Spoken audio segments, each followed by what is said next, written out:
محمد وآلہ وصحبہ وسلم۔ قصہ غوث اعظم رحمۃ اللہ تعالی علیہ۔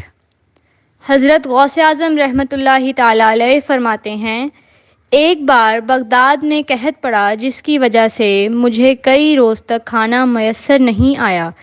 میں گری پڑی چیزیں تلاش کر کے کھا لیتا تھا۔ ایک دن بھوک کی شدت اتنی بڑھی کہ میں دریائے دجلہ کی طرف چلا گیا تاکہ کاہو کے پتے اور کوئی سبزی کھا کر اس کڑے وقت کو گزار سکوں، مگر جہاں بھی جاتا وہاں پہلے سے سینکڑوں افراد موجود ہوتے۔ اگر کوئی چیز ملتی بھی تھی تو اس پر ضرورت مندوں کا ہجوم ہوتا۔ مجھے یہ بات پسند نہیں تھی کہ کھانے کے ایک لقمے کے لیے دوسرے بھوکوں سے مزاحمت کروں۔ آخر مجبور ہو کر شہر کی طرف واپس لوٹ آیا، لیکن یہاں بھی مجھے کوئی گری پڑی چیز دستیاب نہ ہو سکی۔ غرض بھوک کی شدت مجھے کوچا کوچا پھراتی رہی، یہاں تک کہ میں ایک مسجد کے قریب پہنچ گیا۔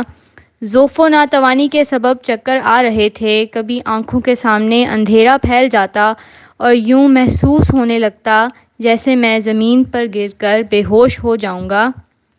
آخر بڑی مشکل سے مسجد کے اندر داخل ہوا اور ایک گوشے میں جا کر بیٹھ گیا۔ اسی دوران ایک اجمی نوجوان مسجد میں نان اور بھنا ہوا گوشت لے کر آیا اور مجھ سے کچھ فاصلے پر بیٹھ کر کھانے لگا۔ بھوک کی وجہ سے میری یہ حالت تھی کہ جب وہ نوجوان کھانے کے لیے لقمہ اٹھاتا تو بے اختیار میں اپنا منہ کھول دیتا۔ جب کئی بار مجھ سے یہ اضطراری امر سرزد ہوا تو میں اپنے آپ کو ملامت کرنے لگا، اے میرے نفس، یہ بے صبری تجھے اہل دنیا کے سامنے رسوا کر دے گی۔ آخر توکل اور قناعت بھی تو کوئی شے ہے، تو اس راستے کو اختیار کیوں نہیں کرتا؟ اتنے میں اچانک اس اجمی نوجوان کی نظر مجھ پر پڑی۔ اس نے بڑی محبت سے کہا، آئیے بھائی، بسم اللہ۔ میں نے انکار کیا مگر وہ مسلسل اصرار کرتا رہا۔ کچھ اس کی تواضع کا اثر تھا اور کچھ میری مجبوری۔ آخر میں اجمی نوجوان کے ساتھ کھانے میں شریک ہو گیا۔ ابھی میں نے چند ہی لقمے لیے تھے کہ وہ نوجوان مجھ سے میرے حالات دریافت کرنے لگا۔ آپ کون ہیں؟ کہاں سے آئے ہیں اور کیا مشغلہ ہے؟ میں نے اسے بتایا کہ جیلان کا رہنے والا ہوں اور علم فقہ حاصل کرنے کی غرض سے بغداد آیا ہوں۔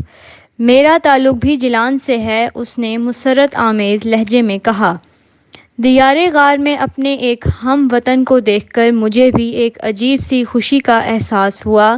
کیا آپ جیلان کے رہنے والے ہیں؟ ایک نوجوان عبدالقادر کو جانتے ہیں؟ اس نے لقمہ توڑتے ہوئے کہا۔ میرا نام ہی عبدالقادر ہے، میں نے اجمی نوجوان کے سوال کا جواب دیتے ہوئے کہا۔ میری بات سنتے ہی اس کے ہاتھ سے کھانے کا لقمہ چھوٹ کر زمین پر گر گیا اور چہرے کا رنگ متغیر ہو گیا۔ ابھی میں اس کی بدلتی ہوئی کیفیت پر حیران ہی ہو رہا تھا کہ نوجوان کی آنکھوں سے آنسو بہنے لگے۔ اپنے ہم وطن کی یہ بگڑی ہوئی حالت دیکھ کر میں نے بھی کھانا چھوڑ دیا۔ وہ نوجوان بہت دیر تک سکوت کے عالم میں بیٹھا رہا اور اس کی آنکھوں سے آنسو بہتے رہے۔ تم نے کھانا کیوں چھوڑ دیا؟ خیریت تو ہے؟ میں نے مضطرب ہو کر جوان سے پوچھا۔ اب یہ روٹی میرے حلق سے نہیں اتر سکتی، میں تمہارا مجرم ہوں۔ شدید رقت کے سبب نوجوان کو گفتگو کرنے میں دشواری پیش آ رہی تھی۔ تم کس جرم کی بات کر رہے ہو؟ مجھے بھی تو کچھ بتاؤ۔ نوجوان کے بہتے ہوئے آنسوؤں نے میرے اندر بھی اضطرابی کیفیت پیدا کر دی تھی۔ میرے بھائی، یقین کرو میں تمہیں بہت دنوں سے تلاش کر رہا ہوں، نوجوان نے روتے ہوئے کہا۔ جب میں بغداد آیا تو میرا ذاتی خرچ بھی موجود تھا، مگر تمہاری جستجو نے اتنا طول کھینچا کہ ساری رقم صرف ہو گئی۔ 3 دن سے میں نے کچھ نہیں کھایا تھا۔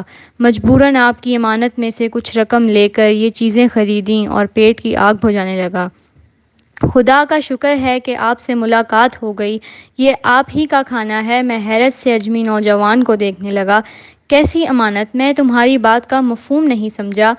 جب میں جیلان سے رخصت ہو رہا تھا تو آپ کی والدہ محترمہ نے مجھے 8 دینار دیتے ہوئے فرمایا تھا کہ یہ رقم میرے بیٹے عبدالقادر تک پہنچا دینا۔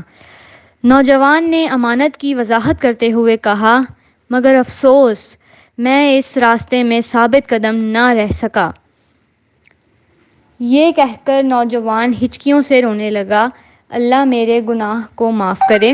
میں بہت دیر تک اسے تسلیاں دیتا رہا۔ پھر جب اس نوجوان کی حالت سنبھلی تو ہم دونوں نے باقی کھانا کھایا اور رزاق عالم کا شکر ادا کیا۔ رخصت ہوتے وقت میں نے 4 دینار اسے دے دیے کہ وہ میری ہی طرح غریب الوطن بھی تھا اور مجبور بھی۔ شکریہ۔